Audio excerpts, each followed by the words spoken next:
সমর্থিত প্রার্থী জাহিদ ভাইয়ের কাছে।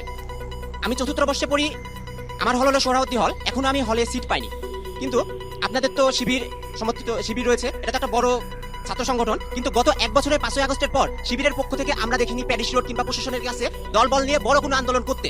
কিন্তু আমরা দেখেছি এলামনায় যে রুয়া নির্বাচন হয়েছিল তার আগে আপনি বলেছিলেন যে আমরা প্রয়োজনে অহিংস থেকে সহিংস হতে চাই। আপনি যত সম্ভব একটা ফেসবুকে পোস্ট করেছিলেন, কিন্তু শতভাগ আবাসিকতা নিয়ে আপনি কেন বা আপনার দল কেন রাজপথে নামলো না, প্যারিস রোডে নামলো না? আমরা চট্টগ্রামে দেখেছি আপনাদের যে শিবিররা রয়েছে তারা হচ্ছে যে রাজপথে নেমেছে, বড় মিছিল করেছে, কিন্তু আপনারা সেক্ষেত্রে ব্যর্থ। সেই ক্ষেত্রে আমি আশিক এখনো হলের বাইরে থাকি। আপনাদের লেজুর ভিত্তি রাজনীতি আমি কেন মেনে নিব? কারণ আমি এখনো হল পাইনি, আমি হলের বাইরে থাকি। আমি চাই আমার শতাধিক আশিক, আপনার প্রশ্নটা আমরা পেয়েছি, আমরা জাহিদের উত্তরে যেতে চাই। জি, আশিক ভাইকে ধন্যবাদ, সুন্দর প্রশ্ন করেছেন। আমরা যত ধরনের দাবি, সকল দাবির পক্ষে অথবা সরাসরি প্রত্যক্ষভাবে অথবা পরোক্ষভাবে অবস্থান নিয়েছিলাম।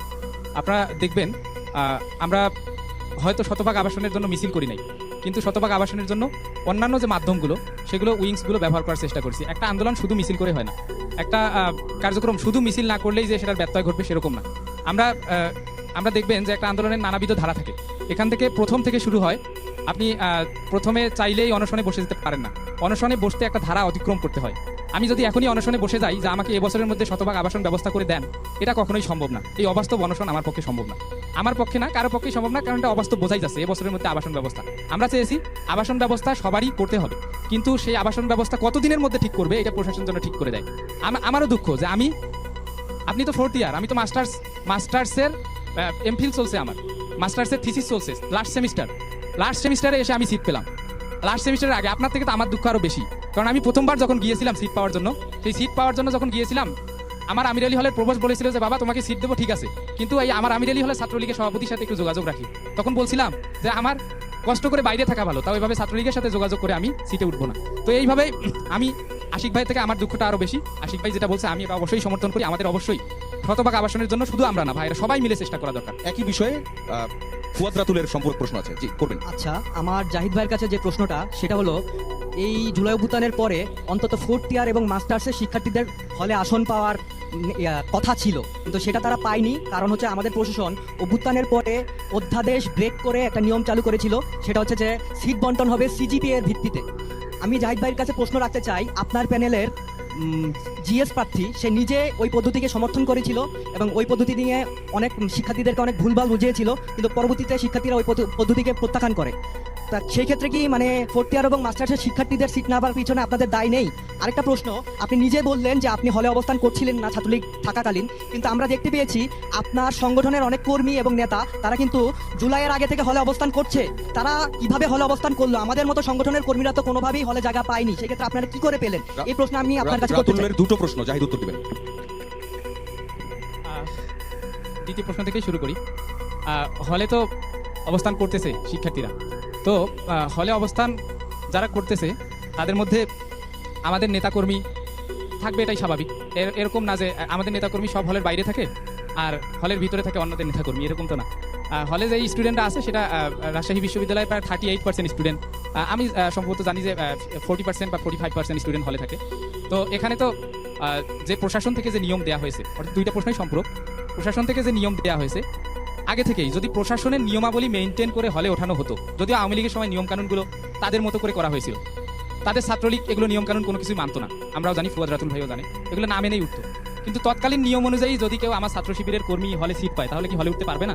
এটা ফুয়াদ রাতুল ভাইয়ের উপর না। এখন আমার কথা হচ্ছে যে নিয়মাবলীর মধ্যে থেকেই আমরা হলে উঠতেছি। এখন যখন এসে নিয়ম করছে যে সিজিপিএর ভিত্তিতে হলে উঠতে হবে, এটা ভাইয়ের কাছে আমি কিন্তু ক্লিয়ার করি, এটা কিন্তু ছাত্র শিবিরের নিয়ম না, এটা কিন্তু প্রশাসনের নিয়ম।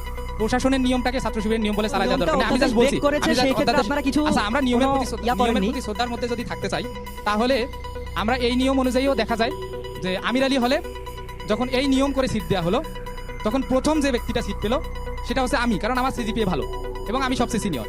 এখন আমি যদি মনে করি যে আমি অযোগ্য, আমি যদি মনে করি যে আমি আওয়ামী লীগের সময় সিট পাওয়ার যোগ্য ছিলাম না, তাহলে এটা ভুল। আওয়ামী লীগের সময় সিট পাওয়ার আমি যোগ্য ছিলাম, কিন্তু এই যে ছাত্রলীগ ট্যাগ দেয়, ছাত্রলীগের সাথে আঘাত করে, ছাত্রলীগে আমার প্রবল বলছে ছাত্রলীগের কথা বলে উঠো, এই জন্য আমার জায়গা থেকে আমি মনে করছি যে আমার সিট পাওয়ার থেকে আমার ছাত্রলীগের সাথে কথা বলার আমার কোনো দরকার নাই।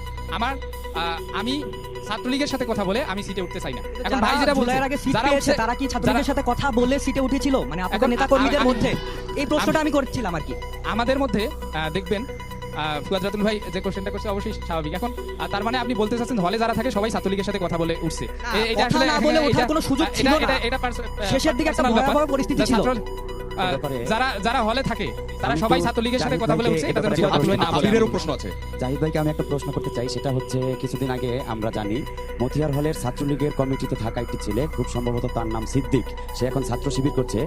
তো সেই নিয়ম কি আবার পুনরাবৃত্তি হচ্ছে কিনা, যা এখন ছাত্রলীগের ছেলেপেলে শিবিরের সাথে কথা বলে তারপরে তাদের সাথে আতাত করে হলে থাকছে কিনা?